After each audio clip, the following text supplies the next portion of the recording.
Yo, welcome back to another episode of The Immigrant Section. It's your boy, Abbas Wahab. As always, telling you wherever you're watching from, smash that subscribe right there. You see it. Smash it right now. If you're listening on Apple, Spotify, Google, whatever it is, click that plus, follow so you know when these episodes drop. And with me in the studio today, thank you for coming, Salma Hindi. How are you? Hello, I'm good. How are you? Good. Don't look at the camera. Look at me. I'll look at you. I was like, hello, welcome. Thank Don't you for having look me. at the camera. People get so confused; they don't know where to look. Yeah. I'm That's so. how you know we're noobs. That you can tell. You can tell the pretenders from the contenders. I'm so insecure. I'm immediately like, look at me. Like 1 second. Like not the camera, me. It's mine. Give me all your attention. Yeah, I did this thing. Yeah. What's going on? First of all, because we're both Arabs. Yeah. And I feel like I need to say your name the Arab way. You know how to say it. Abbas Wahab. Yeah. Okay. It's not even Wahab. You're It's like, Abbas Abdel Wahab. Abdel Wahab. Yeah, I just the Abdel kept confusing everybody. Yeah, they'll just So I call was you just like, Abdul. Yeah, they'll fill in Abdel as the middle name. Yes. All the paperwork will be like, middle name is Abdel and Wahab it's Abbas Abdel Wahab. Clearly Abdel is the middle name and then it messes up everything because now the last name is wrong, the middle name is wrong. Yeah. It's actually Abbas Ali Hussein Abdel Wahab. Aywa! Now we're Yes. getting Okay, so when you go to Egypt, Yeah. you literally have to say your whole name, like all 6 or 7 of your names, as in your dad's name, your grandfather's name, your great-grandfather's name. So like when I go to Egypt, they're like, what's your name? I said my Hindi. They're like, no, but what's your real name? What's your name? What's your name? Yeah. And then I have to be like, Salma Ali Ibrahim Muhammad Omar Hindi. And oh my gosh, can And you I have to add Tutankhamun at the end just because it's Egypt. literally. Faraun. Faraun. Farun. Kill me. Faraun. How do you say Tutankhamun in Arabic? What is it? Isn't it like Tutankhamun or something Tut- like it's that? something so ugly. Tutankhamun, like, and you're like, whoa. I'm actually forgetting exactly how you say it. هون but- التوم عن توت الخامون. Yeah, but you know the pyramids are empty, right? I've been in the pyramids. They're all empty. Well, they have the mummies are out of them. Yeah, because they're in fucking England. Yeah, no, they're in Cairo too. Oh, the mummies move. They're like on like they go from museum to they are on tour. Oh, I didn't know that. All those old They're touring and we're not touring. all those old artifacts are on tour. Really? I think because I saw them in Cairo in the Cairo museum, and I know Cairo Museum. Sorry, Where? the Cairo. What do you mean? In Cairo, there's a huge museum. I don't know anything. I I know saw that they all opened the a mummies huge there. one this year. That's like supposed to be the biggest one in the world. Yeah, they flew them. They probably flew all the mummies. Like these Yeah. artifacts move around. That's insane. Yeah. I just remember going into the pyramids when I was like 7. They didn't let us in, and then I cried, and then it worked, and then I was like, noted. We'll do this for future. They're like the air manipulation." quality is not good for humans. Okay, let's them in. They're a family of 6 years. Okay, come. Yeah. And then I went in, and it was empty. And then Did you go in the tomb though? Because you went to the Great Pyramid of Giza, right? The big one. Yeah. And when you were a kid, so you didn't Yeah. understand that path the way in. Yeah. You have to be an adult to realize how small it is. Yeah. Because I didn't realize I was claustrophobic until I started going down that tunnel. You're bent halfway. You're like, let's go back. Yeah. I'm not gonna make it. Yeah. I just remember it being so dark and like literally kind of like the movies where you're just like walking into like an empty dark tomb. But there was nothing there. Like I think there was Scribbles one on the tomb. wall. Yeah, but there's nothing there. Yeah. And I was like, where is this? And then like 2 years ago or 3 years ago, I went to London and Damn, bragging over here. Oh my god. No, and they're just like overflowing with mummies. They have so many of them, they had to put them all on top of each other because they took them out of the freaking tombs. The English are the original ones wearing the vests with pockets and that. Like Yeah, I'm on a what's it called? Like The tarbouche thing? yeah, whatever that hat The red- is, the Indiana Jones hat with the flat brim thing okay, and the okay. vest with the archaeologist look. Yeah. That's why they're so obsessed with mummies. Yeah. They were the original ones, probably just with a fine They just- brushing. You know what I mean? That's the English. They just stole everything. Yeah, 100%. We should say return They all the cataloged mummies it. back. Yeah. Right? Therefore, we discovered it, right? Yeah, and Rosetta Stone and everything was there. It was found by the English. Yeah. What were you gonna say earlier? I cut you off. You probably flowed so much that it's gone. I was like, where do we keep? Every time I tell a story, I go on like so many detours, and then usually I keep track, and then I'll be like, so anyways, that's why I don't sleep at night, or something like that, right? And everyone's like, what? That was the answer. I missed a couple steps. Yeah, literally. You said you have a meeting right after this, and I was like, did I know you were an engineer too? I'm pretty sure, because then I saw your ring, and I was like, we're both engineers. Unite. Yes. Right. Form of student debt. Yeah. Exactly. Because we talked about this before, and you said, remember last time I was here, and you said how you tried working in engineering for a bit, and then you got some nice toys, and then you were like, forget it. This is not eternal happiness. Oh, yeah. And these listeners have heard it 100 times. Yeah, and you're like, so I'm like, yep. Yeah. But for me, yeah, I still work as an engineer. I still like the toys. No, oh my God, I wish. Still in a lot of debt. My dad basically, okay, so here was the plan. I was trying to get into med school. And then when I went into like... Surprise. So shocking. Yeah. So surprising. And then when I went into engineering, my dad was like... Because here in Egypt and like, back home... They go straight into med school from high school. Yeah, it's weird. Sudan too. It's like, I don't know. Because they're really pumping out. They pump out more unemployed doctors than you've ever seen in your life. That's what happens over there when they have that system. Yeah. Because in Sudan, I've like 20 of my cousins finished medical school and don't have jobs. You know what I mean? True. Here we have more of a weeding system. Yes. So at least everyone seems to be able to guarantee like positioning and employment at the end. Whereas they're like, everyone doctor. Yes, exactly. Grade 12, what do you want? Doctor, engineer, left, right? What do you want?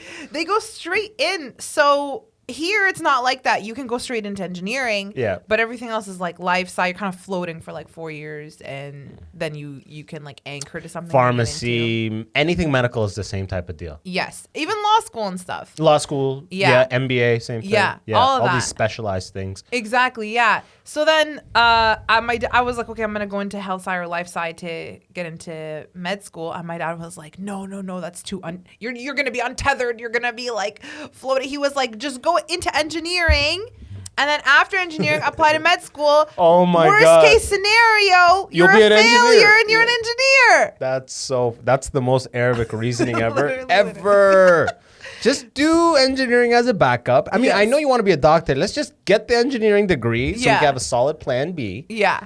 And, never mind, engineering will like ruin all your remarks so that you don't get into med school. Yeah, exactly. Don't focus on the GPA necessary for that. Yeah. The MCAT will fix everything. Yeah, exactly. The MCAT will fix. You will do the prep course. Everything will be fine. Exactly. Nah. Oh my gosh. So that was so that was the master plan for you. That was the master plan. And I kept trying for med school. I took the MCAT maybe like 3-4 times. After getting the degree? After getting my engineering degree, yeah.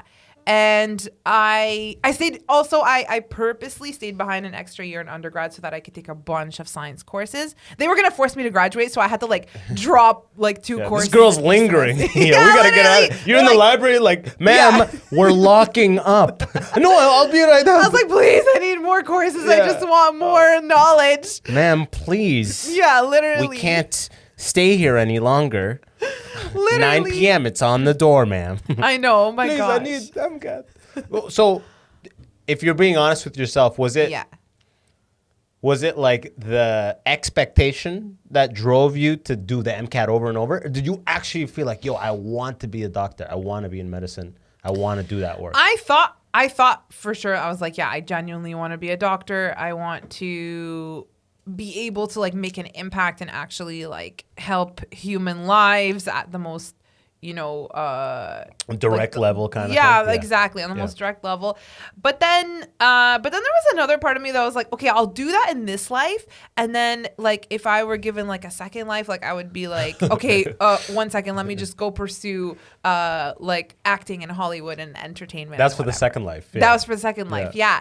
And then I think my sister. Oh, it was 2 things. First of all, every time I tried to study for the MCAT, I'm not even joking. Like I would have physiological reactions. Like my body would just. Your body's so much ahead of your mind. Yes. And we never listen to the body. It's disconnected because we don't know how to listen to our body. Yeah. Oh, same.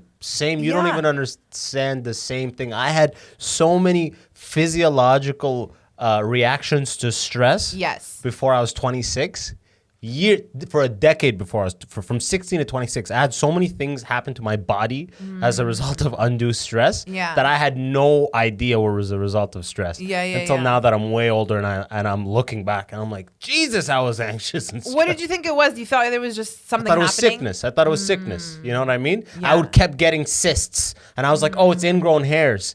But it's like chronic, and it's like I'm not breathing, I'm not doing any meditation.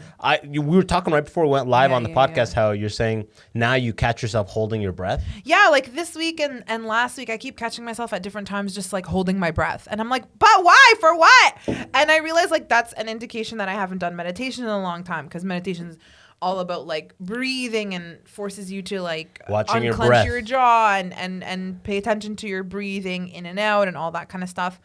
That's me before 27. All the time. Yeah. I would literally be thinking, and be like, ah! Like before I was 27, I would do that gasp for air because I would just be like thinking and be like, I haven't breathed. Yeah. I'm like, now I'm like, okay, I'm going to take a piss and then I'm going to go do this. And I'm listing what I'm always in the future. Like I'm going to do these things. And oh my gosh. So anxious. Yeah. So anxious. So that's your body with them, Kat. So my body, I'll tell you exactly what it was for me, because I feel like it's just as dark, but in a different way. But much worse. Yeah. Like I developed a really, really awful binge eating disorder in 2014, 2015, which was when I was trying for med school. And it's so bad. Like I'm only now starting to like sit down and unpack it because I want to write about it.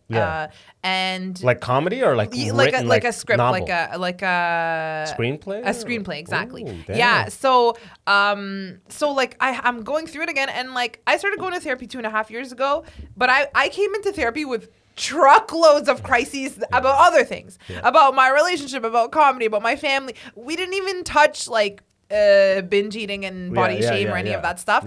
So I'm kind of like processing. That's on layaway. You know, you're addressing the main things first. Exactly, you know what I mean? exactly. We're trying to sort through like the friggin' fires that I'm like coming in with. So it wasn't until like now that I'm sitting down and going through it, and I'm like, bro, it's so painful to remember like how bad it was, because it was really fucking bad. And I told my friends, I was like, I have a food addiction. Like I literally have a food addiction. They were like, no, you don't. No, you don't. You just need to be a doctor, and then everything will figure out. They're like, how can someone have a food addiction? I'm like, I know what an addiction is. I'm telling you, I have it. And what would happen is like I wouldn't eat in front of anyone. Yeah. And then I would go home and binge all night. And I was binging like, not that I enjoyed the food I was eating. I was binging as like a form of like self-punishment. Like it was it was like, I feel disgusting and I'm horrible and I might as well just keep going because this whole night has already gone to shit. So just keep going. And I did that like every day for like 3 months or more, gained like 60 pounds, something ridiculous 60. Like that. Yeah, like a sign. Yeah. And when I started my master's in 2015 September, I didn't want to do it because I was like, I don't know, this is not what I want to do. I was supposed to be in med school, whatever.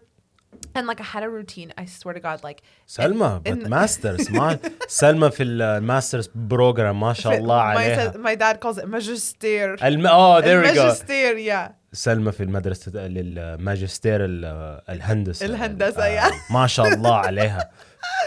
بنتي والله. Yeah, I wish they you're just like you're so depressed about it, but you overhear that over the stairs. You're like, okay, I guess I gotta keep going. Literally. ما شاء الله عليها. Literally, oh my God, I would go to class like from 9 to 12. I'd have class. I'd go to class in a garbage bag because I'd be like, I look disgusting. You know, you have body dysmorphia. You're like, I just binged. I obviously today woke That's up all 70 on your pounds mind. heavier. Yeah, exactly.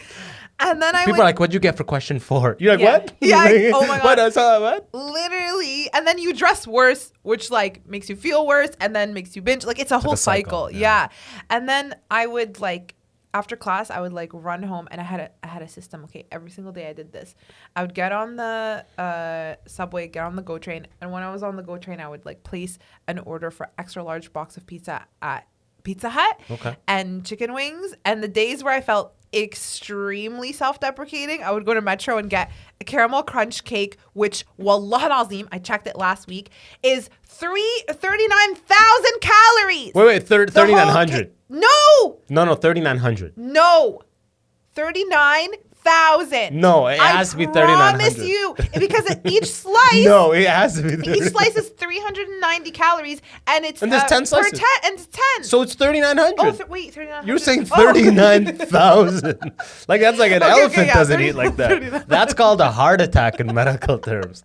Like You're in like, one, Selma, please. 39,000. I think that's actually probably like That's why- 50 Big Macs. Or maybe 50? 60 Big Macs. Okay, all how much is together. the extra large box of pizza in Pizza Hut? I got this Search it right now. Yeah, Search yeah, it right now. But keep talking about Okay, this. though. so extra large box of pizza with a garlic base, which by the way adds calories, and it might have been stuffed crust, might have been some toppings on there. I think It for sure was all those things. Might have been. plus fried chicken wings. I'm pretty sure my calorie count for the day was like 20,000 Jesus. for sure. That- Can you That's confirm? that's I don't even know. I don't follow this stuff, but I think that's like death level. Yes. So I ate that. You're like, that's what I'm saying. Literally, I ate that every single day. I can't for, find like- it. It doesn't tell me carbs, all say? this shit. It won't say. It says calories 300, but that doesn't make sense. Per Pizza slice, hand maybe? toss, large pepperoni pizza. That can't possibly be 300 calories. It has to be for the slice or something. Extra large. Yeah, it's probably per slice. Yeah. Well, per times slice. Oh, times 8 slices. So we'll just put 8, even though I know it's 2,400. So Yeah. it's 2,400. 2,400 But for- this is for but a that's pepperoni large pizza. and pepperoni, and Not it's- dip, not this, Not dip, not that. not extra large. Not Let's add stuffed another crust. 3,000 calories just as a Okay. buffer. Yeah. We'll say it was a 5,000 calorie So 5,000 pizza. calories, and then the other one was 4,000 calories. So 10,000. So you're teetering on like death. 100%. Yeah. 12,000 a day. Maybe let's say 12,000 calories a day. Okay. Okay, maybe. Okay, that's great. That's like Michael Phelps, like Yeah. swimming for the Olympics. shit. Except it's not. There was no nutrition. Yeah. I was eating plastic. What are you even eating? Oh God. Anyways, so then I eat this every single day. Yeah, for like 2-3 months, whatever, gain so much weight. And I'm like a pretty healthy person. Like maybe if I get sick like once a year or something like that. That season I got sick 6 times because like there's literally no nutrition, right? Yeah. Oh, absolutely. Yeah. So like God damn. So you did the master's and then attempted medical school, or how was the timeline of all that? You so finished I was the undergrad. I finished undergrad. I started the binge eating in undergrad in my last year. Gotcha. My second last year, and then I got under control for a little bit. Then after I finished undergrad, I started studying for the MCAT so that I Right could away, apply no right job, away. yeah. Right away. And then I had gone into my master's in September. So in the summer, I'm studying for the MCAT. And then the binge eating started again. Oh, yeah. Right? Because immediately, I fucking hate the MCAT. Were you in the Why am I MCAT doing prep this? course? I took the MCAT prep course for sure. I think Kaplan. Was it like And, all like gung ho young, Yeah, everyone's like a science major, nerd, geek, Yeah, whatever. yeah. talking about how they'll change the world via medicine? Literally. And then I started my master's in September at U of T, and then that's when I started the really bad binge eating. Like I was for sure. And my parents, it was so wild. My parents were like so happy because I was always home. And but I was like, I'm That's all Arab parents severely want, fucking especially for the depressed. daughters. Literally. Yeah. I was like, That's I'm 90% so of it. depressed though. Yeah. But that doesn't, there's not even a word in Arabic for depression. Yeah. And then my dad Za'lan, sad, right? Yeah, and then my dad comes to me. He's like, Salma, a Muslim can't be depressed. Just pray more. He was like, course. Salli aktar. Yeah. I was like, okay, Baba. Literally so fucking depressed.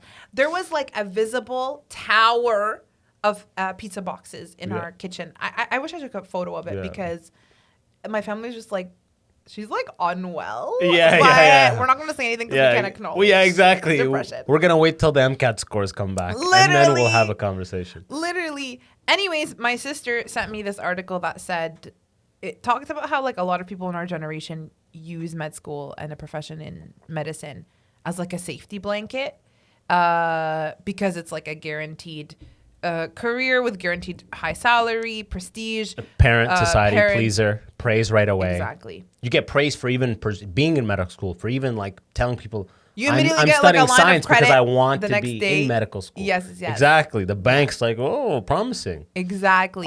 There's so many pluses on every level. Exactly. So I realized at that point, I was like, all right, I am for sure like lying to myself. It's for sure all these reasons. It is a safety blanket. Yeah. And then, like, you know, I've been knocking on the doors of med school for like however many years at that point, and like the doors would just get tighter and like more shut, more locks. Go away. It became like those library Literally. doors. Like, go away. We're closed. Leave. Go away, we're closed. Then I literally just like breathe in the direction of comedy, and like 700 doors open, and I'm like, fine. Like, I know. clearly. When you, I put it like, I made one video about like detailing why I left engineering personally for my own reasons. Leave engineering. Yes. I'm just like, That's the conclusion of all of our business podcasts. Exactly. I make Leave it. engineering. I Yeah. make it. I'm like trying to say it in a way so I don't make it apply to you. But I'm like, this is for my reasons. Yeah. Leave engineering. No, but I will be leaving engineering. Make no mistake. I know. I totally get Yeah, it. yeah, It's. yeah. I mean, here's the reality: is that engineering is the core. All those corporate gigs that Yes. we watched all the movies about someone being in a cubicle. Yeah. In our mind, that was a cubicle entry level thing, Yes. and engineering was something else. That's engineering. It's Yeah, the same yeah, thing. yeah. You know Yeah, what I mean? yeah, yeah. Now it's work from home, Zoom. Maybe it's better. I don't know. I haven't been in that game for a while. Yeah. But like, I went to this whole like. I digressed there because I was gonna say one thing I made about that video. What were we talking about right before that? You're talking about how you made a video where you detailed why you left engineering. I know, but right before that, what were we saying? Right before that, I was saying how then I like breathe in the Oh direction of yeah. comedy. You're good at this, by the way. You remember exactly. This is why I need a producer. And then we talked. Okay, good. Yeah. No, but it's like, I don't know if you ever like sanded wood, but like wood has grain, right? So it's like the direction that it grows in. Yeah. If you try to sand it against it, it's way harder than when you line it up. When you sand along the grain of wood, Yeah. it becomes so much easier. It's Yeah. like you're supposed to be sanding with the grain. Yeah. And that's how I felt like with engineering. Like I kept going across, and then when I got into comedy, I just clicked into. You're just like flowing. Yeah, it wasn't even like Yeah. flowing because like I'm getting rejected on a daily basis. Yeah, same for sure. But the drive to appear, the drive to show up, takes no effort. Yes. It's just there's emotional damage happening there. Yeah. But like 90% of it is that drive to show up. In engineering, I had no drive to show up, Yeah. but financial necessity Absolutely. and pressure to show up. Absolutely. And nothing wanted me to I didn't want to come, but Yeah. I had to come because I had A, B, and C, lease, rent, blah, blah, blah. But with comedy, it's suddenly like, all I want to do is go. But then when you go, obviously, Yeah, it can yeah, go either yeah. way. But the wanting is taken care of. And that's like the majority of the battle. Yeah, absolutely. No, I totally relate. Like, exactly. The only thing keeping me in engineering is like the financial necessity. And as I wait for hopefully like some projects or whatever to come to life. Well, as or- things like solidify in this Exactly. space, it makes it so much easier and less scary for you to just be like, okay, I'm just gonna do this. From now on. Yeah, exactly. And I mean, in the beginning, when I first started comedy, you hear so many opinions of like, there's only one way to do comedy, and you gotta live at open mics and literally be there till 4 a.m. and this has to be your whole life, and you better be like. I met this guy in New York who told me that he hits 36 open mics a week. Yeah. And like you have to do all these things, and I was like, "What?" I'm really glad I didn't like really hear any of those things, and I was kind of naive when I entered it because I would never have been able to like do that. Oh, that number system will lead you astray. That's the thing that COVID has kind of like disproven. Yeah. Is like we're down lockdown 6 months and we come back up, and I feel like I have progressed in just whatever online content efforts I've been making, and I haven't gone up in 6 months. How can it be? You know what I mean? Yeah. So I think that burnout approach of being like, you must do X number a week Yeah. is old style. That's like Yeah. that's like a bodybuilder coach in 1963. Yeah, The yeah, advice yeah. he would give. Yeah. You gotta eat nothing but eggs, kid, and you gotta never sleep. You gotta work out all the time. Like old bad advice. You have to Yeah. rest. Yeah, You yeah, have yeah. to take time off. You have to experience shit, do shit, so you have perspective. You know? And everyone always projects like their experience onto you always. Like, so let's say somebody gets their big break 20 years into comedy and then you're new. They're like, you got to wait 20 years. Why? Because you had to wait 20 That's years. how it happened for you? Yeah. Yeah. They No. always project. But I see the wheels are spinning for you on your social media. Ever since you you kind of took an angle a little bit where you just kind of talk directly. Yeah. You started making this, and it happened like in the midst of, since I've had you on last time, and your social media is snowballing, huh? Yeah. I felt like in the beginning in the beginning of COVID, I wasn't really posting anything, maybe some clips here and there of stand-up. And then I was like, okay, I really have to start posting more online and making just content for online. So I started doing like maybe like a video once a week where I'd do like some comedy stuff. And then I started specifically putting therapy videos up because I was like, this is what I learned in therapy. And like, you know, when I was going through therapy, people were like, how's work and how's comedy? I was like, yeah, they're going. But what I'm really doing is therapy. Like, it felt like my full-time job. So I talked a lot about that. Ultimately, I feel like, in an effort to like share, or just Yes. you want to normalize and endorse it, kind of thing. I for sure normalize and endorse and promote therapy in our communities, but also just to enlighten people about what I found out in therapy, which I feel is, for example, the stuff that I was going through, or what I found out is so common to so many Muslim women. So I was like, guys, oh my God, I remember when I first went to therapy, it was like, someone was like punching me in the face with like awareness. I was like, oh my God, you know? And it was all things you probably suspected, or it pieced together what the vibe of like, like it pieced together all these things you just had kind of figured out. Yeah. Like, put a name on it and shit like that. Exactly. Imposter syndrome. Yes. Yeah. Oedipus complex. Yes. Dead. All of those. Otherwise, like, I felt that the Muslim community in particular just likes to kind of spiritually bypass everything. Like, they're like, no, you can't have a negative emotion. Like, you have to. Obviously, this is like, like a few years ago, but it's kind of like still the same thing. Yeah, like it depends. You're trying to give them a little bit of like credit. I feel like it's now in Instagram there's like this movement for like mental health, and almost everybody's like a therapist on Instagram, and they post all these infographics, and people are learning about a lot of things that they never knew before, like gaslighting, narcissism, etc. Before, as a Muslim, you could never say my parents are toxic human beings. Yeah. Oh my God, everyone would be like, what? Why do you hate God? Yeah. You're like, what? It's the exact same thing as an American saying anything about the government, yes, and then someone being like, you don't support the troops? Yeah. You don't support the troops? What? I'm talking about tax. I'm talking about like homelessness. Yeah. I'm talking about like healthcare. I'm talking about police reform. You don't support the troops? Yeah. No, I never said. First of all, I do not support the troops. No, first and foremost. Hey, all my viewers are veterans. You just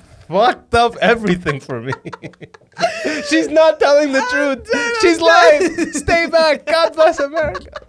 But yeah, like for sure, you could never say like, I think my parents are not like good to me without people saying like, I guess you hate heaven. I guess you don't want to get into heaven because heaven's under your mother's feet. I guess you literally hate the creator. Yeah. I'm like, what are you saying? So like, only now have I been able to actually like, voice that and be like, I will never have a genuine relationship with my mother, for example. And it's just the way that it is. It's not like a good or bad this and that or whatever. It's just like, you can actually say that, and there's space for you to be able to say that and people to understand, and for people to realize like, oh yeah, toxic parents and narcissistic parents is a thing, and it affects us and impacts us, but you can love them regardless and still set boundaries and have empathy and still set boundaries. You know what I mean? So yeah, like I think for me, like it was important to kind of spread that information among my friends and my circles and What's stuff. the response when you post, rather than just like, when Arab girls do this and this versus like, this is what I learned in therapy? What's the different response for those two types of content? Oh my gosh. If I say this is what I learned in therapy and this is my personal experience, everyone is like, good job. Like, they not that they look down on you, but they're kind of like, this is what she's going through and we're watching from afar. But if you rope them into it and you say like, I notice a lot of Muslims do this, or like Arab girls do this or whatever, they get really defensive. They're like, no, I don't, who are you saying? Maybe this and that, and it's usually the ones who are doing it who like get really defensive. Of course, yeah. Like, that's how it goes in everything, right? Oh my gosh, I have to tell you, on TikTok, I posted something about how I believe that people should be more public about their dating in the Muslim world, because I was like, there's a difference between privacy and secrecy. And a lot of times That's good. I like that, privacy and secrecy. Yeah. And a lot of times there's a lot of like controlling narcissistic men who use secrecy as a tool to continue abusing and keeping women in these horrible relationships. And the women don't know because they don't talk to anybody about it because he's convinced them like our relationship is private, but actually he means secret, right? Yeah. Yeah. And then and I've been in that situation with a few people actually, not even just romantic relationships, like actual relationships where they're like, don't tell anyone about us or like what's happening or whatever, because I don't want people knowing our business. And I'm like, yeah, you're right. And then you realize later they're just doing all this toxic shit and they're afraid that they'll get called out about it if someone else knows. Where in reality, if you're in a healthy relationship, what's the craziest thing you're going to tell someone about your partner that is going to make them like freak out? He leaves his socks on the floor. Yeah. I mean, it's also every day. Exactly. Except for the Muslim community, you know? Yeah. Like I'll post something with my girlfriend and I'll get DMs. Yeah. Like, astaghfirullah. Oh, Abbas, if only your mother would see. I'll actually get a girl, a hijabi chick DMing. She's jealous. She wants to date you. Probably, right? 100%. I ain't mad at her. I just reply with a dick pic. You know what I mean? You'll never get it. You'll never get it, Khadija. I'm done. No, like imagine my girl's like, yeah, send that dick pic. Let her know. No, imagine it's a team thing. Oh my No, but like I'll actually get that. Like I'm 30 in October. Now you're being introduced. I'm 30 in October. To think that me, a guy who's 30, yeah, with like a good relationship. Yeah. It's not like it's a new chick every fucking month that I have a picture yeah. with. Same girl for a couple years now. Yeah. For me to post something or in the story and get the hate, it's like, how do you know we're not even married? Like, are you looking through all my things and being like, there's no ring? That mean not married. That mean girlfriend. That mean, like, you know, like, what, how? What? This that doesn't mean verse number 355. That mean not virgin. That mean, they're doing like Muslim math. This is not good. Not like hangover meme, yeah. math calculating meme. I'm like, who are you to actually DM and be like shame, like get a life. What the fuck? That shit is so old. I feel like some village these are the haram police shit. I just did an infomercial for haram police on TikTok yesterday. I was like, are you looking to shame someone and condemn them to hell, but you don't have the Islamic reasoning to do so? Well, join me on my show called That's a Stretch, where we learn to condemn people together and send them straight to hell. And I'm gonna launch a haram police academy. Because I feel like, funny. Yeah, I this feel is like comedy 101 right now. Literally, I feel like, together we can make this world more unbearable. Yeah. And I think it's necessary. Oh my God. It's like your happiness is their trigger. That's the promo code for the class. Please sign up. Just the thing, just the stuff you have to put up with as a content creator that people don't even like. I was gonna say you are now being introduced more and more to Muslim audiences. No, I have big Muslim audiences. Oh yes, you do. That's my base. Okay, but have you ever? Oh, okay. You come from Windsor. No, I come from London, which has a big Arab population. Okay, so and you everything have else been is around. white. You have been around Arabs your whole life. Almost like, now I don't want to say exclusively, but in a very tight knit Arab bubble. Yes. Of people that just came from Palestine, Syria, Iraq, like people that were all born there, so we're all like FUB mentality. Yeah. Not older generations. Yeah. Because I'm thinking, like, for example, Hodo Hirsi or like Noor Hadidi, they have mostly ever been around white people, like growing up in their life, like Noor, for example's life in Canada, right? So when they get introduced to the Muslim audience, it's like a whole other. So I thought you were just getting introduced to the Muslim audience, but you know them deep, and no.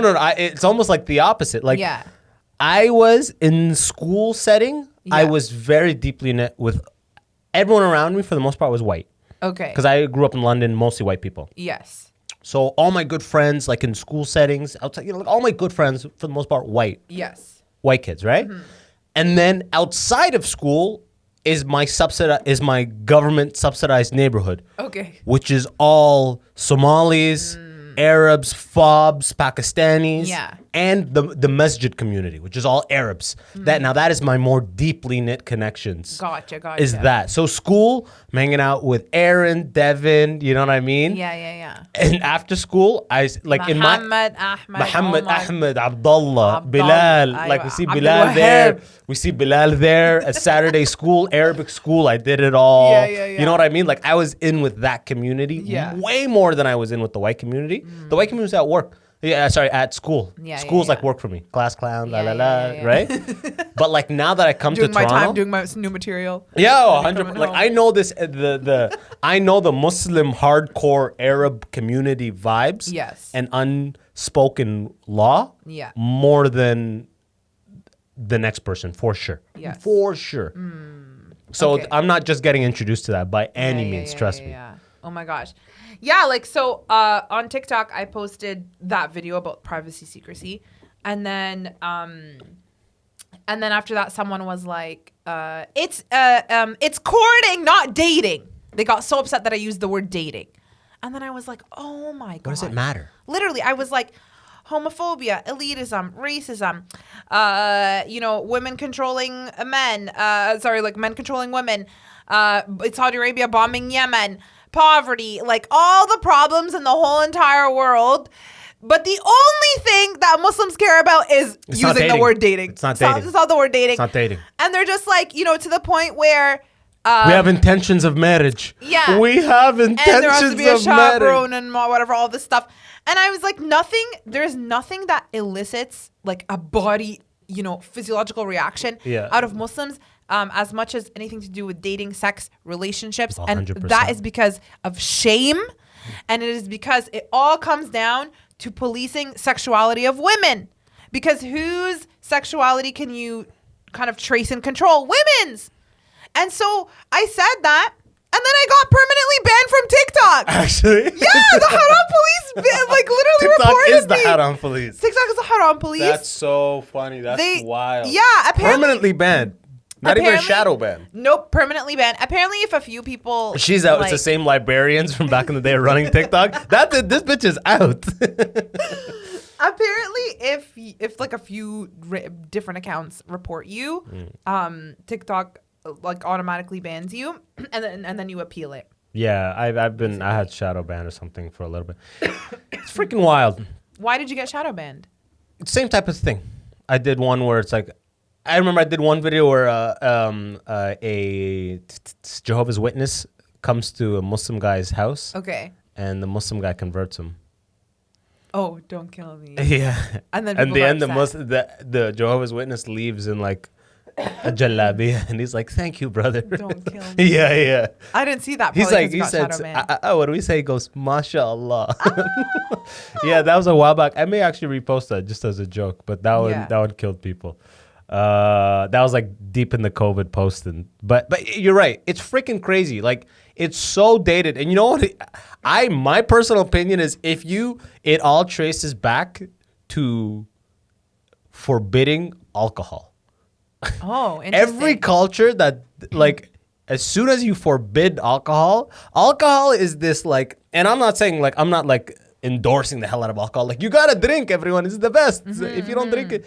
No, I but want to hear this theory, please. it is the social lubricant Yeah. when used on a mass scale that liberates people in the fields of like sexuality and dating and all this kind of stuff. Yeah. Dating is like, look at the Greeks, look Yeah. at the Italians, pretty much Arabs.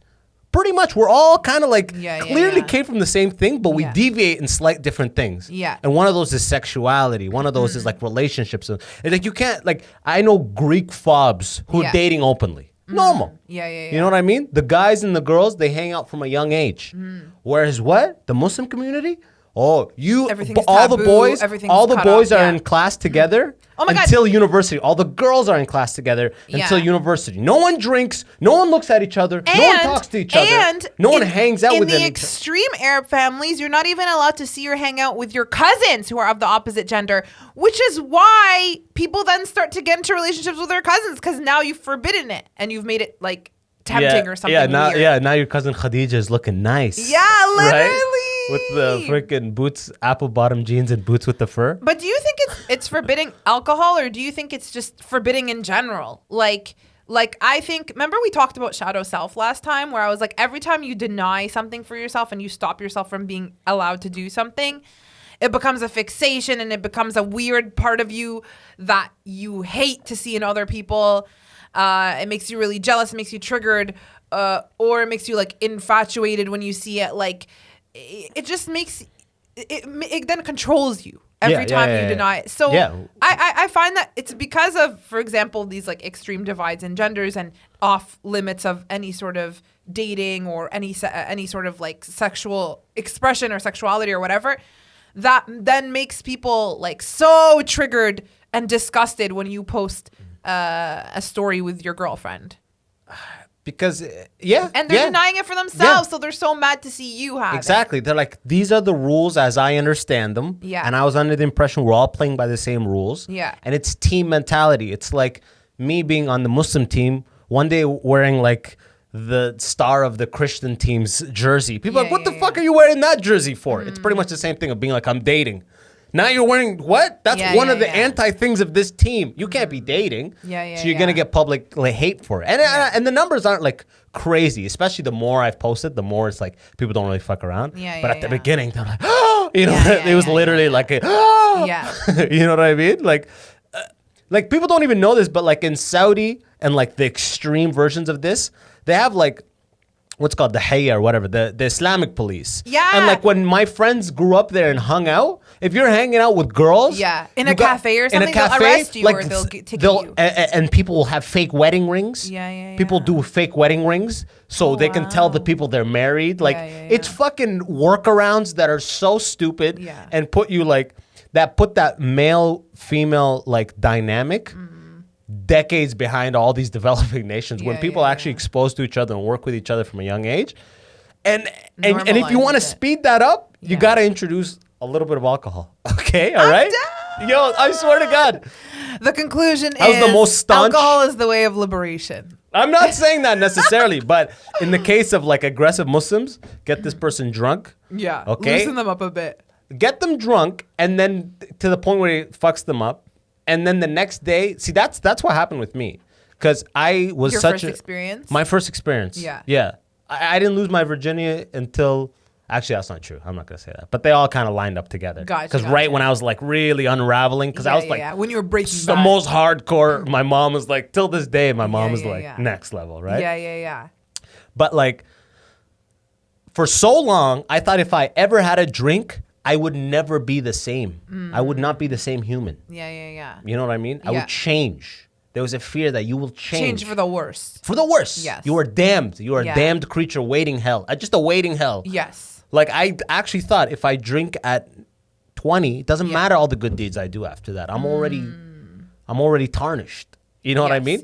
So the first time I drank and the next day I was normal. I had all my faculties about me. Yeah. That's when you started to unravel. Like, you're like, I didn't turn into Lucifer himself. Exactly. It's like that. The Village, M. Night Shyamalan's movie was like, don't go past that tree because there's monsters, and you always like believe it. Yeah. And then one day you go past the tree, and it's regular society that's 100 years past your village. You're like, what the fuck? I thought there was supposed to be monsters here. Yeah. It's like, no, not at all. Like, so that's what the experience was like for you. That's what the experience was like. I was like, oh, this is just the thing that like if used a lot can definitely harm you. Yeah. And the Islamic like religion went about forbidding it completely. The original story is it was allowed, but then the people fucked up with it, so it got forbidden. That's the story with alcohol. So it was like I was like, okay, the book says I cannot do this, so I cannot do this. Yeah. But then once I actually had my own experience and like tested myself to think independently, I was like, oh shit, that's the real thing. Is like if they try A, B, and C, their mind. That's why the U.S. government was so against LSD in the 60s, because everyone doing LSD suddenly they had a huge drop for respect of authority. They had minuscule numbers of enrolling in the army compared to people who didn't do LSD. All these things that directly threaten the institution. So they're like, LSD is illegal. This will kill you. This is illegal. That's the same thing for Islam, alcohol. If the person does the thing we forbid and then they see nothing happened, then I realize, every rule is subject to my discretion. Every as it should be. Aren't you your own individual? Shouldn't you have your own personal belief system? Even if you ascribe to something, like let's say tomorrow you're like, I'm gonna be like a Buddhist or even like my friend is vegan and she Vegan? says like the amount of policing that happens in the community, like the vegan community, she's speaking to her own experience, right? Yeah. She's, they'll be like, you can't use this oil because this comes from that, and you can't use that, whatever. And then they try and like in certain ways, sometimes in a lot of these groups, they try and discredit you. They try and be like, well, you're not a real vegan because you did this, or you're not a whatever. It's the same thing.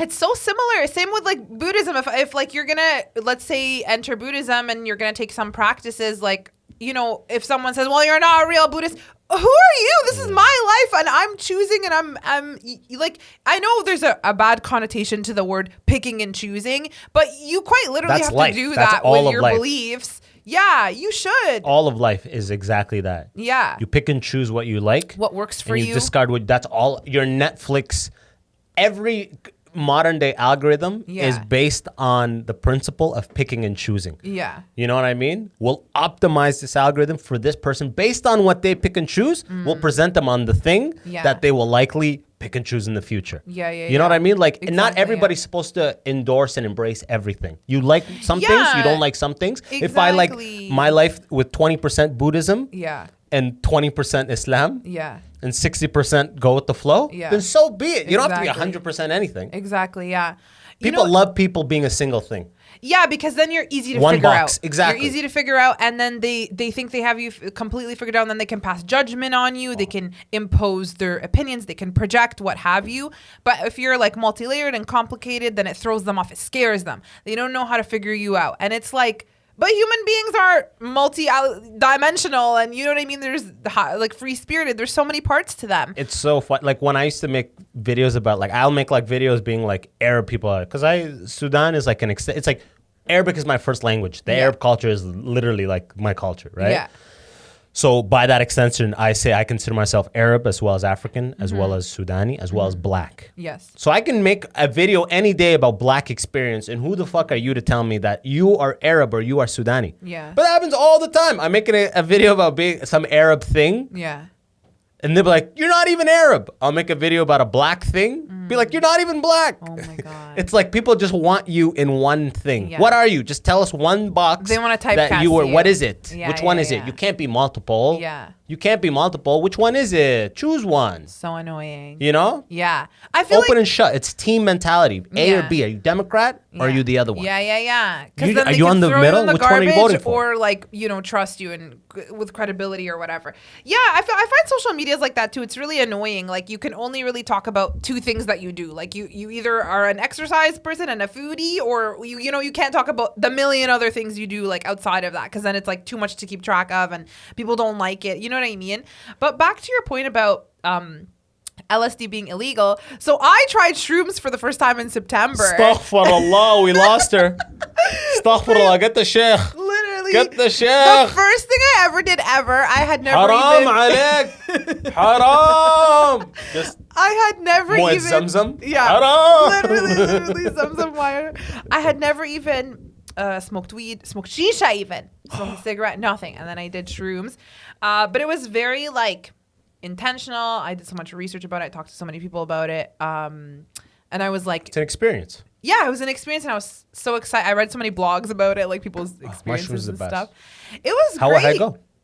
It went really well. The two takeaways I think that I had read was set an intention and surrender yourself to the experience. Like, don't try and be like, oh my God, I want out, which I kind of did in the beginning, like the first 30 minutes, because I was feeling all these like physiological Because it didn't come up reactions. yet. So Yeah, your yeah. mind was like, yeah, it can be anything. Fuck. Why did I Yeah, get? It's like when you literally. when the The roller coaster goes. going up. Yeah. That point is And when you're you were like, oh, fuck, shit. Yeah, and then you have fun, right? Exactly. So like 30 minutes and I basically made the decision like, listen, your body, you put something in your body and your body's reacting to it. It's responding. This is what you wanted. So enjoy it. And then at that point I was like, okay, that's it. We're going to have fun. I'm going to surrender. And then I was sitting by the water with my friend at Center Island.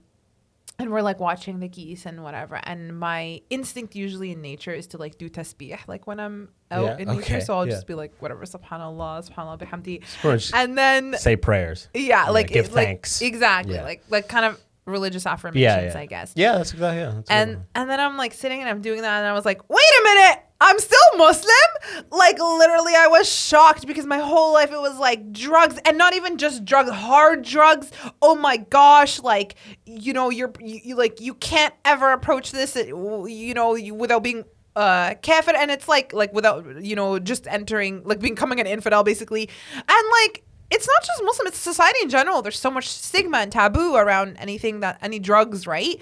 And it was wild. I feel like it kind of reintroduced me to myself. First of all, I felt extremely empathetic on it. I felt way less anxious. Like my anxiety almost disappeared.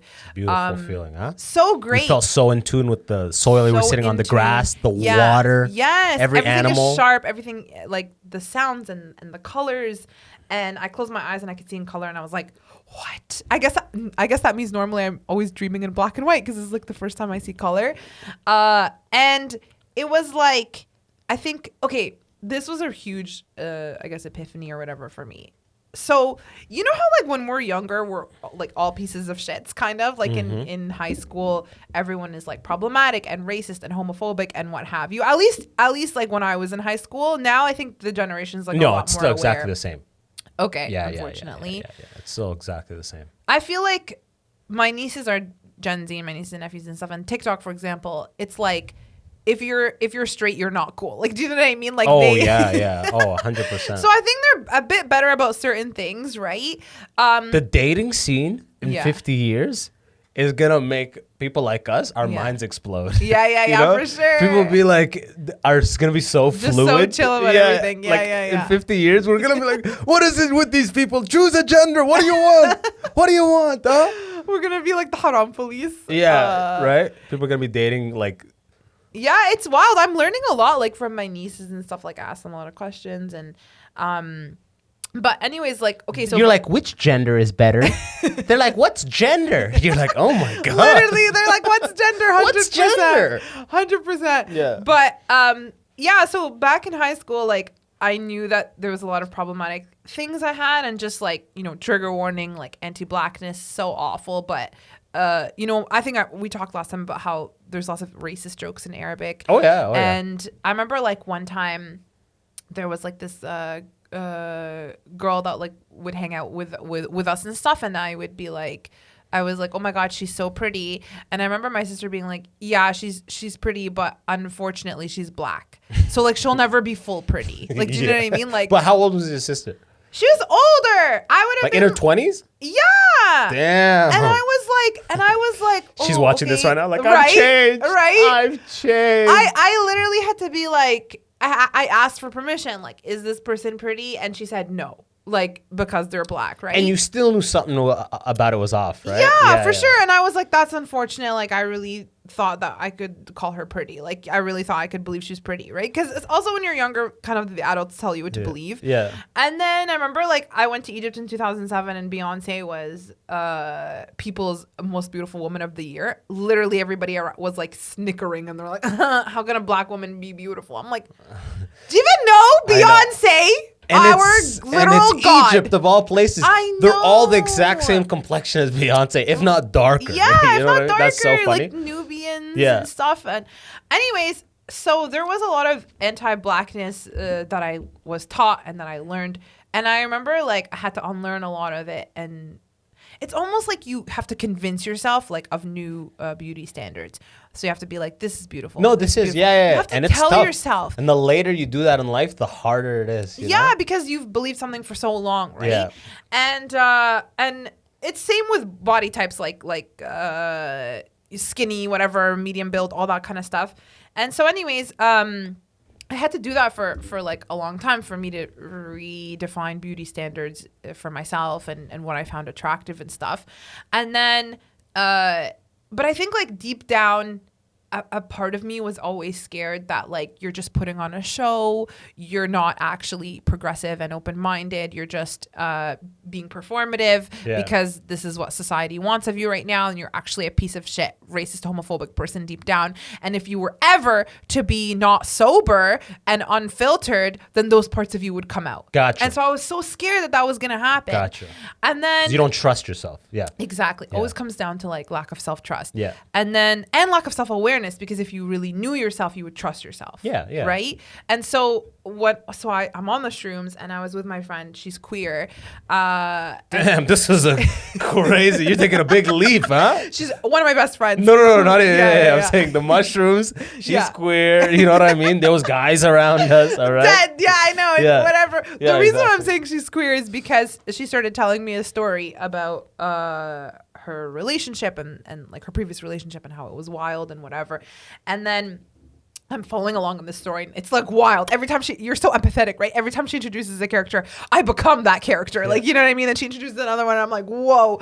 And then, anyways, and then she, and then I'm like gendering everyone correctly. And then at one point I put my hand on her knee and then I was like, wait, can I put my hand here? And then I was like, oh my God, I'm such a great person. I was gendering everyone correctly. I asked for consent. I'm not a horrible, shitty ass human being that I thought I was. And then you realize you said all that out loud. Imagine. Yeah, well, I did. I told her. I was like, I'm not a piece of shit after all. I gendered everyone correctly. Like, what? Did I say that out loud? Literally. Oh my God. And she's really cool, so I did say that out loud. But yeah, it was huge for me to realize like these are my actual values and there's not some demon inside of me that's like gonna come out and be like we were lying this whole time. Yeah. Yeah. You're just yelling it over and over. Oh my God. Literally. So in a Turns way, out she was really, she had some mushrooms and she's staunchly racist. How many times do you hear that though about like this person drank and then they were staunchly racist? But that's because they actually are. With drinking.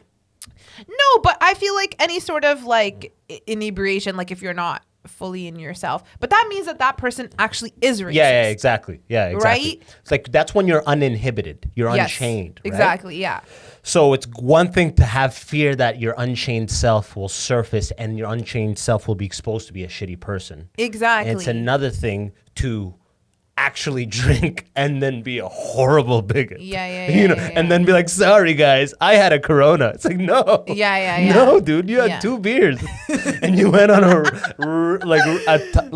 you went on a diatribe about race after 2 beers. You're a racist. You know what I mean? Yes. Yeah. So I was afraid of like that happening. Like I was like, oh my God, what if I actually am or whatever? But turns out like. But that's the fear about all these things. Yeah. You lose no matter what. There's no idea of moderation. There's no idea of dosages or nothing. You know what I mean? Yeah. Like go take 1 Advil right now versus 10 and it's a totally different thing that's going to happen to you, right?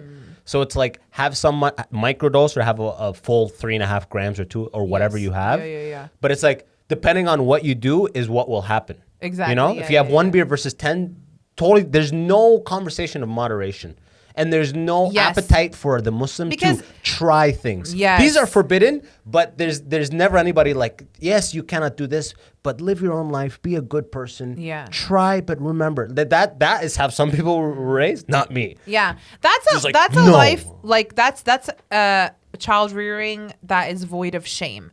Right? Where it's like try something, explore, and then come to your own decisions. And these are some guidelines that you might like to fall back on or follow or whatever. Like that's how it should be, right? But instead it's like, this is your whole being and this is the be all end all. There's nothing outside of this. And if you dare venture outside of this, then you will be engulfed and eaten by Satan in the himself. hellfire. Yeah. And it manifests itself in everything. I remember till this day being in grade 2 and 3, part of a soccer team called the Speedy Transports, a little soccer team in London, like little kids soccer. Yeah. And how like I would always be so afraid if it was a breakaway, I'd be so afraid to shoot. Mm-hmm.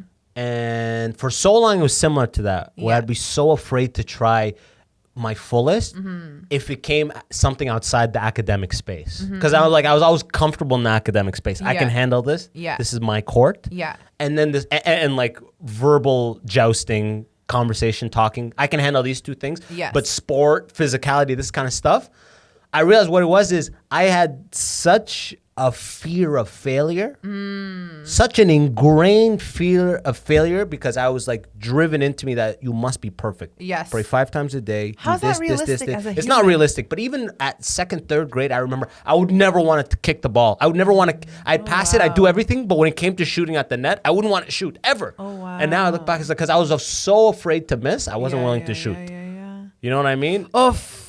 What a line. Yeah. What a line. That I wouldn't shoot, you know? Yeah. And so afraid to fail like in front of my parents or whatever, Yeah, that yeah, I was like, yeah. I'm not even gonna try Yeah, because yeah, I can't fail.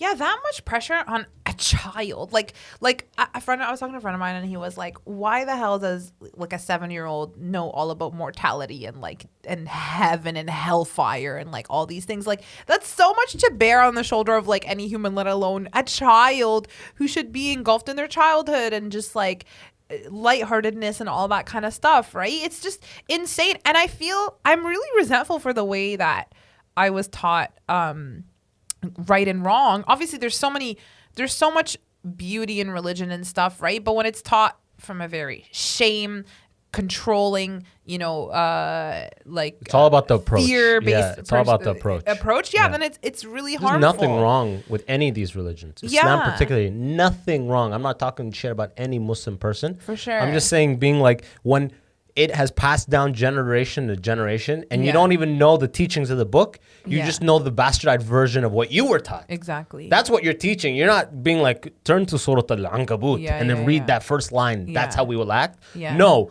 your fucking knees will not be showing. Yeah. You're not going to be around girls. If you Yeah. get a project partner at school, Yeah. it better not be a girl. Yeah, Like you better, grade 6. I remember my brother had a school partner up for a Yeah. project that was a girl, and she Yeah. called the house, and I picked up the phone, and like my mom You were picked like, up the "You other phone, slut!" and he was talking to her, and like a project, Yeah, and yeah, my yeah. mom was just waiting the whole time like this, just glaring, beat waiting his for him to ass. get off the phone, and I'm like, I knew it was a project, and in my mind was like, you idiot, what are you doing?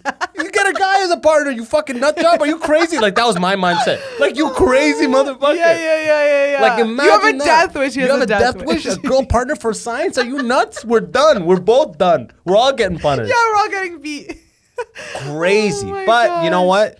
If we had very well adjusted proper ones, Yeah. we'd probably just be doing some office job. Yeah. Super content. That's true. Such We need healthy the trauma lifestyles. to enter yeah, comedy. exactly. No Yeah. anxiety. Yeah, yeah. Everything chemically perfect. We're just emotionally regulated. Exactly, Oh my yeah. god, my coworker is this white dude, literally the best human being ever, and No trauma. No trauma. He's just Just a good no person. trauma. He's so fucking funny. He's so hilarious. When I see people like that, it's like a He- zoo. It's like, damn, you were just. Literally, he's so funny, and I ask him all the time. I'm like, So you were hugged every day? don't kill me. Sometimes twice. I'm like, so let me get this straight. Like, you're so funny and you don't have an inclination to get attention. Yeah. I was like, you don't want to get attention? He's like, no, I feel fine. I feel fulfilled. I'm like, how? Yeah. I'm such an attention whore. I constantly want attention. Like, I never shut the fuck up. And if I shut up in real life, you best believe I'm There's not something in shutting it up. for you, I'm yeah. not shutting up in my journal. Yeah, like, do you know yeah, what I I'm mean? gonna write about this shit. I didn't get a spot to talk, but I remembered it all. I remembered every rebuttal. Exactly. This would have been good to say. And then she said Or that. like, I'm not done talking about this. 65 pages later in my journal. Yeah. Oh my god. Yeah, but I was talking about like the concept of like right and wrong and stuff like that. I feel like growing up, I was taught, this is right because God's gonna be happy, and this is wrong because it's a sin, and it's gonna like the balance is, we're like freaking accountants from Yeah. birth Oh, yeah. of like good and bad or whatever. You have your And- hasanat here, and if you praise Jama'ah, you get 7 times the hasanat. It's a Exactly. number system. It's a number system, literally. If I used to do the math of it. Okay, all right. I Yeah. stole. I did pray Jama'ah with 8 people. Okay, all right. I think I'm good. If I can get one 70, Friday, yeah. I'm on a net. Yeah, if I lead total of 10. If I lead Yeah. Maghrib tonight, I'm good. You know? Ya Shabab. Maghrib on my place. And then it was like mind games. It was like, if you have the intention to do something good and you don't do it, you get the reward for doing it. And if you do it, you get 10 times the reward. So you for always doing be it. like, my And- intentions were good. Exactly. And if you have the intention to do something bad, but you don't do it, then you don't get anything. Literally, like you're like just calculating. That's why we're all good at math. We're all engineers. 100%. Every Muslim, that's why we're good at math. It's because we have the hasanat, the good deed system. We've been doing math in our head this whole time. Literally, instead of being like, if you do this action, look at how, if you call someone or whatever, hurt an animal, look at them now. Look at the consequence of your action. Now they're sad. And then, you have guilt, which is different than shame, by the way. Guilt is something, an emotion that you feel after an action that you do, versus shame says you're a horrible human being in general. You are bad as a human being, right? Like, you know, you could have that guilt, and then you could, that's how you develop your morals and stuff, right? So yeah, I feel like really resentful because until this day, I'll be like, my cat's being such a piece of shit. And I'm like, whatever, God is watching and he's going to reward me for like not being mean to my cat. Yeah, yeah, I'm right? like, what kind of thinking is this? You're being gifted. Literally. And it's kind of like selfish in that way because you're like, I'm only being good because I know someone else is watching and I'm going to like. You're not truly acting out of a selfless like motive. Exactly. Yeah. Exactly. I don't know. You know what? I think like eventually I was resentful at one point, but I'm not resentful anymore because it's like what they taught me is a probably way chiller version of what they got taught. True. So not my parents, but keep going. But in the case of my parents, right? Yeah. So I give them the benefit of that. A lot of the shit they messed up and they didn't do the way I would think of it. I would go about it now. But I wasn't them at that time with 6 kids, 1 income, living in this, learning the language. You know, I wasn't there. So I give them the benefit of the doubt. I mean, we're here. Yeah. Even though I didn't like engineering, at least I got the degree. At least I was a professional for a little bit. A lot of people can't say that. It gave me perspective. You know what I mean? So it's like, even though they pushed me and they did all these things, it made me who I am today, so I have no regrets, and I think you're probably in the same boat. Because it's like... Yeah, I definitely feel like I'm still too close to it, and I'm still processing that I haven't come to, like, the full acceptance that you've come to. Yeah. I still feel like I got some anger in me. Self-acceptance is what you learn, right? Yes. And, like, whatever led to you today... but also accepting them. Yeah, and accepting whatever led to you... Yeah. As you are today, you must accept as well. Okay, yes. I'm not there yet. Whether you are emotionally, like, cool with it... or not? I'm definitely not there yet. Like the way, okay, because there is like so many girls, like and it's harder for women. I recognize that. I see how my sister's had it and how my sister has it till this day. Yes. My little sister wants to go on vacation. My mom's like, I'll come with you. We'll go anywhere. Where do you want to go? I'm like, she has to go alone. She has to go with her friends. Why? She's not going anywhere alone. Like, I'm like, oh my, she's like 24. So much control. I'm like, oh my God. Yeah. Okay, so like, therapy is like really, really difficult because every time I go to therapy, at least especially in the beginning, every time I go to therapy, I feel sometimes the breakthroughs that we have make me sick to my stomach because I'm like, oh my God, like again, like the low self-worth or whatever, like just seeing how many ways your childhood is impacting you as an adult and how it's coming out in like so many ways. And you're just like, oh my God, I thought we got over this. Nope, it's coming up again here. It's coming up again there, right?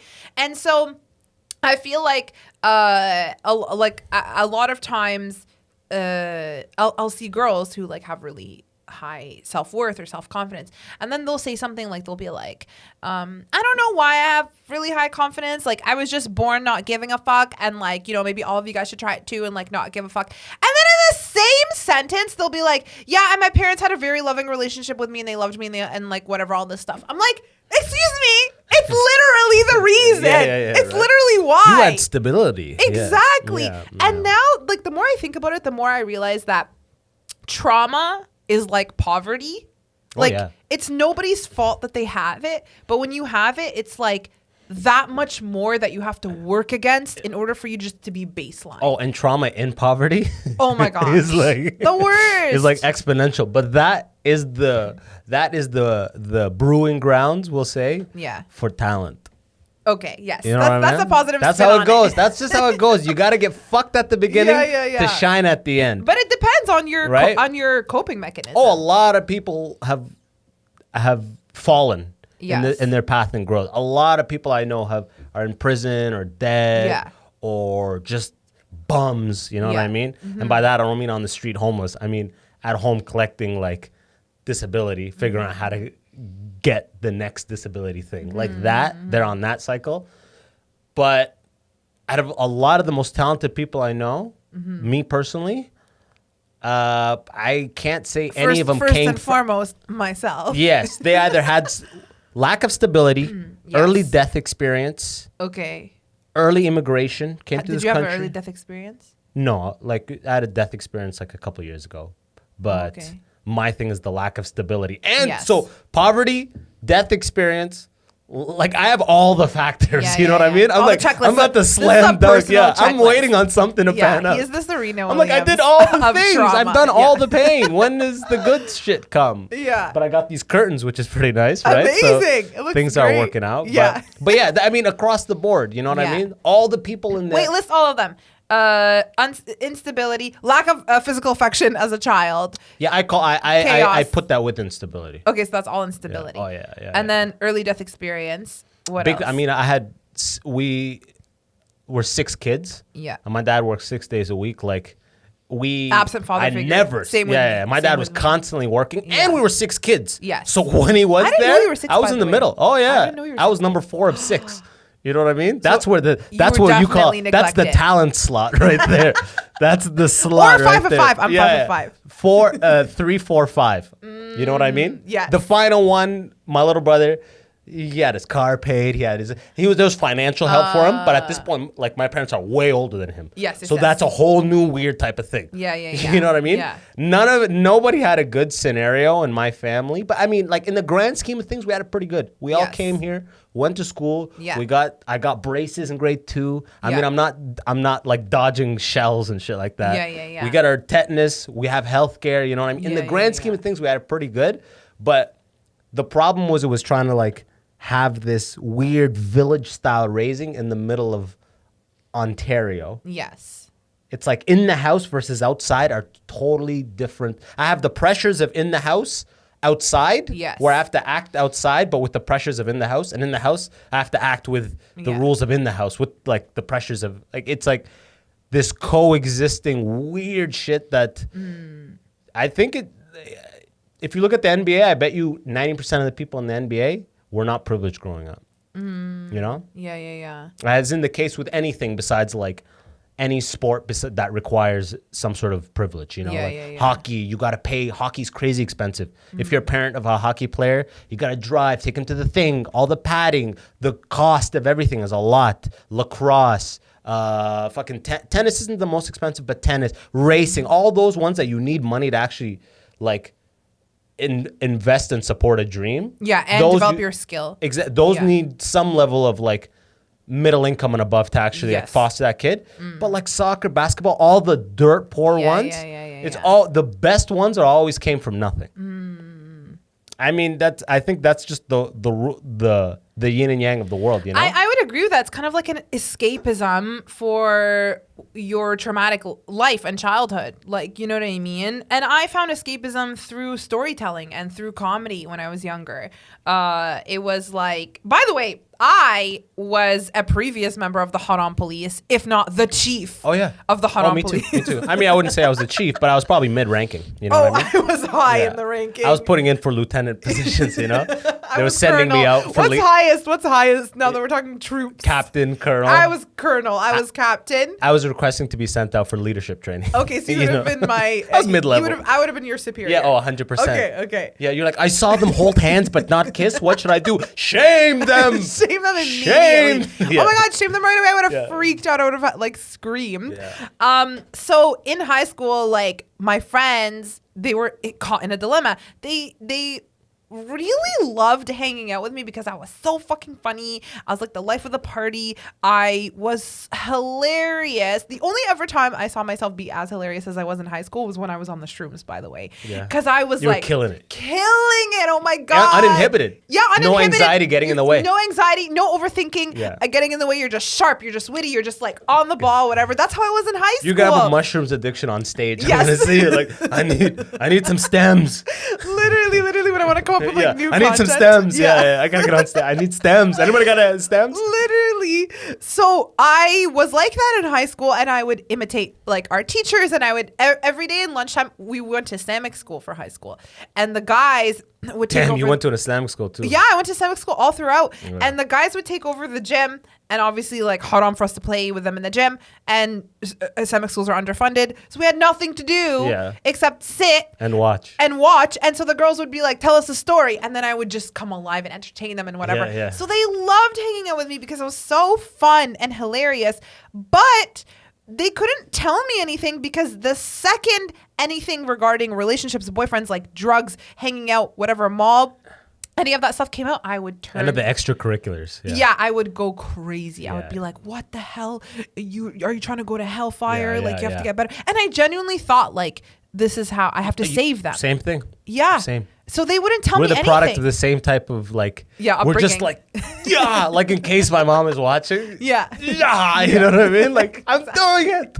I'm being who you want me to be. And I genuinely thought that. I was like, same. Totally Yeah. convinced. That's why I didn't lose my virginity until like, for a guy, it's pretty late, but like Yeah. 21. Like, I actually thought if Yeah, I yeah, have yeah. sex, Yeah. I'm going to be done. I'm Yeah. tarnished. I can't get into heaven.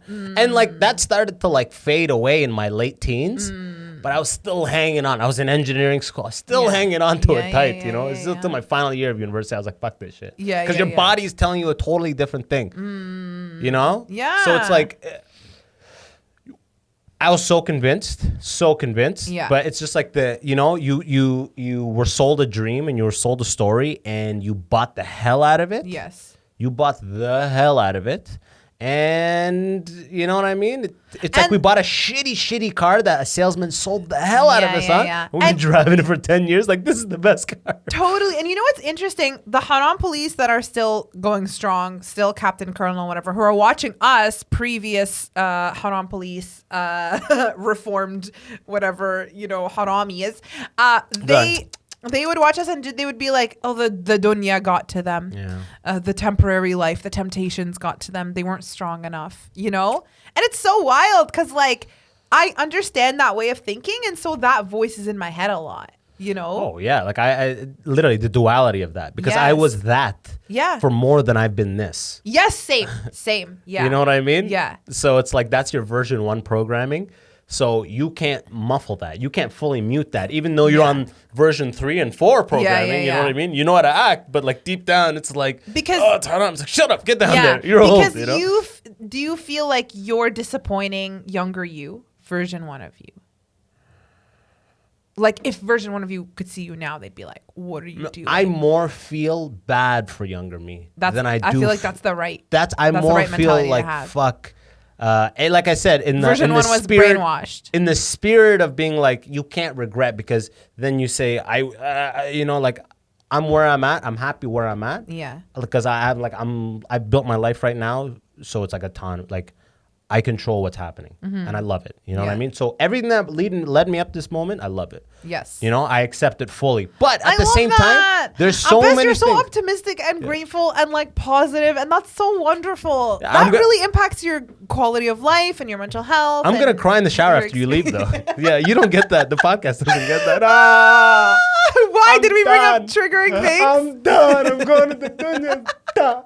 Slapping myself and shit. Dead. Like a Shia. You know what I mean? Oh man. But yeah, like I look back, I'm like, damn, you were uptight. Yeah. I was so uptight. So uptight. And it's because of all the things you denied for yourself, right? Like, I remember my buddy, my good friend JD in first year, he was like, he had a girl on his res who had a crush on me. Yeah. And I'd be like, you know what Yeah, I mean? you're I would like, literally be no, like, no. no, Yeah, haram. yeah, Like, yeah, I would yeah. like evade her all the time. Yeah, he was like, yeah, what the yeah. fuck, bro? Like, Yeah. And I'm just like so confused because I want to, but I'm like, Yeah. I mustn't. Oh yeah. I'll ruin myself. Anybody who had a crush on me in like university or high I'll school, ruin I would myself. fight with them, and I'd be like, "You're disgusting." I'll extinguish this. You know what I mean? So it's not confusing anymore. Yeah, like yeah, all yeah. that time, I'm like, man, I was so uptight. What was I thinking? Like, I had like a 90s average. Yeah. I'm like, I think I could have gotten in the same program if I had an 80s average. Yeah. And chilled a little bit more. Yeah. You know what I mean? I think I would have ended up in the same place. I wouldn't have had all these physiological like manifestations of my stress. Yeah. But I just got over biting my nail during this COVID. I've been biting my my nail gosh. permanently since I was in grade 1. That's a for huge thing to get over. 20-something years. Oh yeah, it took years and years and years. I've just been biting them a little bit now, but That's amazing. and this is another manifestation of like Yeah. when I'm studying, when I'm doing all the stuff, ripping them apart. Anxiety, all that stuff you never paid attention to. I thought it was just a bad habit. Yeah, it's just yeah, a bad yeah. habit, right? Yeah. But it's like your body telling you like, breathe, relax, go How for did you a get walk. over it? How do you feel? What do you think it was? Oh, because now I used to, every time I used to try to stop, I would be like authoritarian about it. Like, no, we're not biting my nails. I would write it on my board above my computer. Don't bite your nails. Yeah, lack So when of I bit- mercy, lack of lack of self-compassion. So when I bit, I'd be like, Yeah. fuck, I bit, fuck. Yeah, I beat yeah, myself yeah. about it. But that was me with binging. so I read there was some great book called The Right Use of Will. I read some stuff on it, and it was like, it pretty much just put me in the mode of being like, don't judge yourself, Yes. accept that you bit, and instead, every time you catch yourself biting, don't like admonish yourself. Be like, oh fuck. Yeah. Instead, Just be be like, why kind am I to biting yourself. right now? What is so now? Instead, every time I bite, it becomes a thinking of, oh, I'm thinking. I'm in the future thinking about something. I'm stressing about something. What's my body telling me? Yeah, what am I stressing? What am I anxious about? And then I end up just thinking about that. And then like that mystery of trying to figure out what is stressing me out right now, the hand comes down already. Wow. Yeah. So Amazing. yeah. I mean, I still bite here and there, but Yeah, it's yeah. like I like bite and then I like Yes. Then you think instead about it. before it's like, oh fuck, Yeah, fuck, yeah, yeah. fuck. Yeah, You know I what I messed mean? up. Yeah, fuck, No, I gotta stop. yeah, I gotta write it in more exactly. Yeah, places. yeah. That's what I need to write it I need to in be more meaner places. to Yeah. myself. Yeah, exactly. More authority. Yeah, I totally understand that. That's how I stopped binge eating. It was like I would yell at myself all the time and whatever, and that would cause more binging and that would cause more self-hatred and whatever. And it wasn't until I said, okay, you know what, Sanma, like, first of all, because I got to a point where I would see my brother and uncle eating, and I was like, what is it like to have a finishing point Oh my to god. eat? Like, I don't understand That what thought. that's like. Yeah, like how do you know when you're fully satiated? Like for me, it was like just eat until you're gonna die, literally, yeah, because yeah. you hate yourself. And so I was like, okay, I just want to get back to that. So I told myself, like, listen, no dieting, nothing. Eat whatever you want, whenever you want. Like, there's no good and bad. And no exercising. Nothing to do with body image and any of that stuff. We just want to get back to a place where we eat when we're hungry and we stop when we're full. Like, Period. Period. That's it. And then there was other things where I started making friends, and I started, getting involved in things that would give me like motivation and passion, and things I could look forward to. And I stayed away from situations where I would most likely binge, which is usually alone in my room watching TV or whatever. Gotcha. So I would be like, okay, try and stay out as much as possible. And my parents, of course, hated that. They're like, why are you out? Yeah. Come back. We love it when you're home. I'm like, no, that's a huge trigger for me, right? But yeah, it wasn't Because until you're barricaded. yes, You're like, I'm locked in here. I'm gonna eat. exactly, Yeah, and nobody's here to yeah. see me, and it's just me. So it wasn't also until I was kind to myself and set really realistic.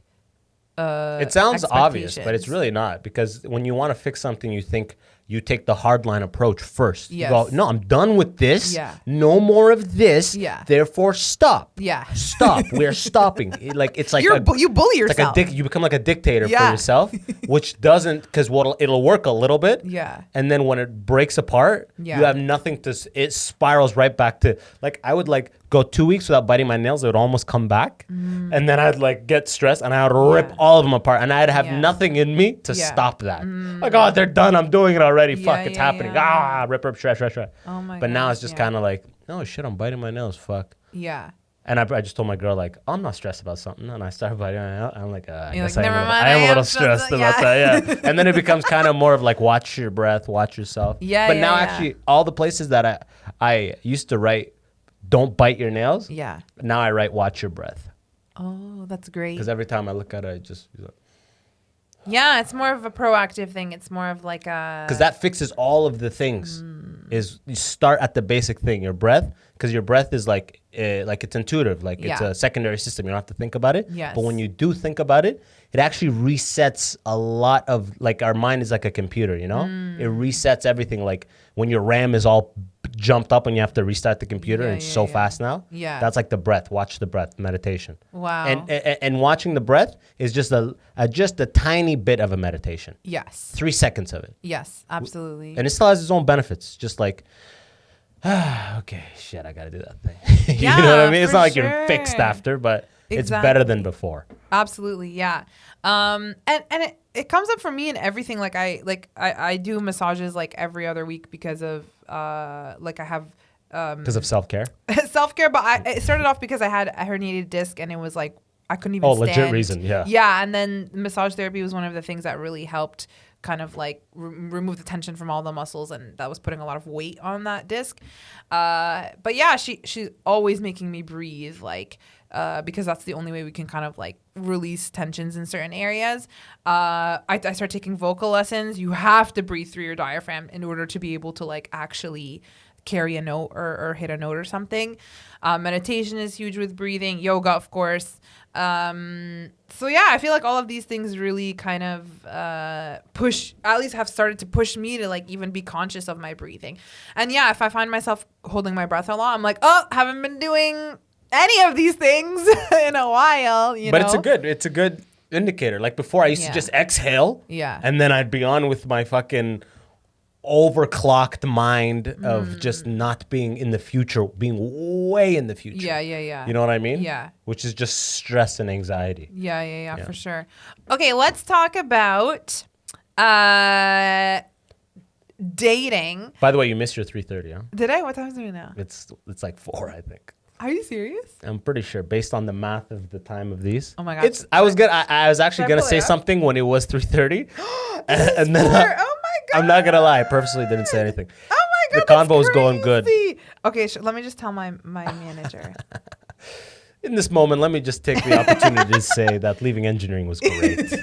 Was great. The best decision I've ever made. Yeah. What's the type of work you do? Biomedical or some shit? Biomedical, yeah. Oh my god, I cannot wait for that. You guys have a lot of test specs and a lot of like specifications you have to review and adhere to?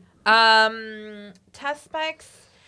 Not even necessarily test specs, but design specs. We have like I guess so. Like basically, you have to any of the equipment that we bring in has to be like CSA certified, ISO regulations. Oh whatever, yeah, I know about ISO. Things. Oh, yeah, but we're not too technical. Like if there's anything like preventative maintenance or whatever, we need calibration or certification. We bring in the vendors and the technicians to do it. Yeah, so it wouldn't be like this is taking me back. Yeah. Hell yeah. These are the conversations. I actually miss some part of it. I miss working with good people. That's the one thing I do miss. Really? Yeah. I work with some cool people. And it's just seeing them. Yeah. And like talking about like the topic thing was awesome. I really like my coworkers. I feel like that's the best. So amazing. That's the best. Yeah. It makes a huge difference in like the quality of your of like your life and your experience at that job. Oh, 100%. I think it's actually what you do is obviously number one, and who's around you is number two for sure. And I would even argue who's around you may even be number one. Yeah, more than what you do. There's nothing worse than working at a company and you have the best team, and slowly one by one, this one leaves for this company, this one quits there, and then you're like, no, the team, and then you end up having to leave because it's a whole new team now. You're like, I'm out of here, bro. Yeah, and then you're just like the resentful person in the corner that all the new people come to you because you have the knowledge, but like you're mad. You're like, and you used to always go to one place on like Friday at lunch, and I'm like, I'm a 2015 crew, okay? You people are nothing. Oh man. But yeah, what are you gonna talk about? Okay, so I wanted to ask you. So I don't know much about like your dating journey, so to speak, but since we come from similar backgrounds, so I feel like I'm only now in the place where I'm like open to dating like white people and like non-Muslims. Yeah. But it's definitely like conceptually I've been there for like a couple of years, but I've only like now started to do it. And I don't know, like I'm interested to know like did you face any internal struggles, or were you like no, or did you just find that you get along with white people more, or like what was it like for you? Well, I feel like more than anything I feel like Canadian. Okay. Canadian, then Sudani. Okay, so you identify as that first and foremost. I'm Canadian first thing. Since first grade, till 12th grade, I'm surrounded by Canadians. Okay. Like in the weekend and after class, like it's all the Somalians, some Sudanis, the masjid community. Yeah. A lot of my good friends till this day, Canadians. Yes. You know what I mean? So I had never had an issue at all. The issues always arise with like being like, okay, now how do I introduce this person to my family? Yes. That's what the problem is. Yes, and that's the worst, where it's like it's always one-sided, where I'm embraced into their family, and then it's like, okay, how am I gonna do this? Yeah. I feel like So this is probably where we differ in terms of, number one, I went to Sema school my whole life. Number two, wearing the hijab immediately will always kind of signal to everybody, because it's an external thing. Yeah. No dating. You only court me. No dating. Only court me, but also like, yeah, that this person is different, and that this person, like, there's a caveat kind of, like, they're not fully assimilated, they're not fully Canadian or whatever. And I feel like I identified, this is how I rank myself, get ready. First and foremost, Muslim. Okay. Second, Arab. And then third, Canadian. Okay. Even though I was like born here and Arab by blood, you know what I mean? I will never not be Arab, but like, yeah, for me as Muslim, like I would feel more of a connection with Somali, Pakistani people who are religious, or like whatever, more typical Muslims than I would with an Arab who's like not religious. Interesting. Like, here's the question. If you were driving down some road and you were looking for directions and you needed help, and there was a masjid on your left and a Tim Hortons on your right, where do you go? Because I'll tell you right now, I would have already been at the Tim Hortons. If I'm ever like, do you ever catch yourself? It's a whole other mood. Like, I'm like, they're going to comment on what I'm wearing. They're going to comment on like. It comes with so much baggage. Yeah, so that's much what baggage. I'm saying. So that's what Muslim for me is like a footnote for my existence. I was so deeply in this thing that I understand it fully in and out, and I get the whole community, and a lot of my base is that. And I get it and respect it and everything. But who I am, like... I thought your base was the troops. No, okay. Yeah, right? Support the troops, right? No, like, do you ever catch yourself driving and you forget where you're going? Sometimes, yeah. You know what I do in that situation? I go into Tim Hortons drive-thru and just regroup. Really? Yeah, I was like, okay, let me get a 2 milk, 1 sugar. Let me get a French vanilla or something, and figure out what the plan is, where I'm going, or even if I want to leave my house and like I just want to get out of the house, I don't have a plan. Start at Tim Hortons. That's how I know I'm Canadian first. This is a commercial for Tim Hortons. Yeah, bro, which I have not done one for them yet. Yeah, sponsor him. McDonald's has no problem doing it. They're doing better.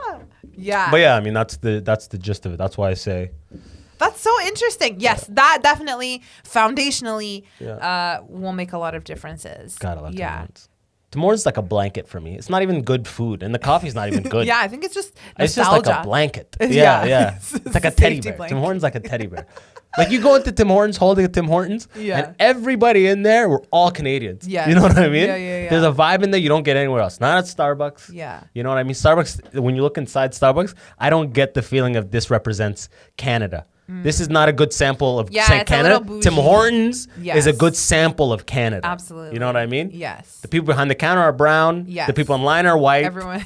There's Somali fathers, cab drivers talking in the corner loud. 100%. Arabs in the other corner. Yes. Old Korean men. Yeah. Some women doing something. Yeah. Tim Hortons is like Canada. Yeah. You know? You're right. I do feel really comfortable at Tim Hortons. Right? Wow. There you go. Thank you for... You're not Muslim. You're Tim Hortons. You're Canadian. You're Canadian. Yeah. Yo, but we've been going pretty long, and I think it's time we got to land this thing. Yes. Huh? But this is good. The talking across the table is way better than sitting over here. Yeah, huh? I like it because they're facing each other. So much better. Yes. What do you think about this new studio, by the way? It's amazing. Reminds me of Comedy Bar, to be honest. I feel like we need to start performing here. I think we have the same curtain supplier. Love it. Bad. No, but anyways, tell the people where to find you. Okay, find me. No, keep looking at me. No, I'm kidding. You're like, how dare you? No, look at me. Yeah. Okay. I was a fourth child. I will not be not looked at, okay? Look at me. I still need attention. Yeah. Okay, find me on Instagram or TikTok at selma.hindi. Well, not TikTok, but yeah. No, you can find me there. Again, I appealed it. I'm back on. Oh, the story. The story's not adding up. Well, okay, keep going. Sorry. And then you can find me on, I guess YouTube, my website, selmahindi.com. But yeah, Instagram and TikTok are primary for sure. Hell yeah. Sometimes people follow the people that don't ever post. Yeah. They're like, Twitter. I mean, I got one thing on there, but I'm going to post. You can follow me on Twitter, but Twitter is my diary. So maybe don't follow me on Twitter. Well, as always, I'm going to put her site, her Instagram or TikTok in the description so you don't have to remember or look for it. From my end, if you want to support the show directly, check out patreon.com/theimmigrantsection. Get some bonus episodes and exclusive behind-the-scenes content every week, so check that shit out. Besides that, if you haven't already clicked the old subscribe, do it now. And if you're on Apple, leave 5 stars because you stuck around. Why the fuck not? Yo, this was a pleasure, Sama. Amazing. You got to come back, okay? I will, for sure. Hopefully after a meeting, you know? Yes. No meetings to break up. But anyways, until next time, you're all the best. Peace. Yo, and that's the episode. Remember, if you liked it, smash that subscribe button so I can give you updates. And until next time, it's your boy, Boss Wahab. Easy.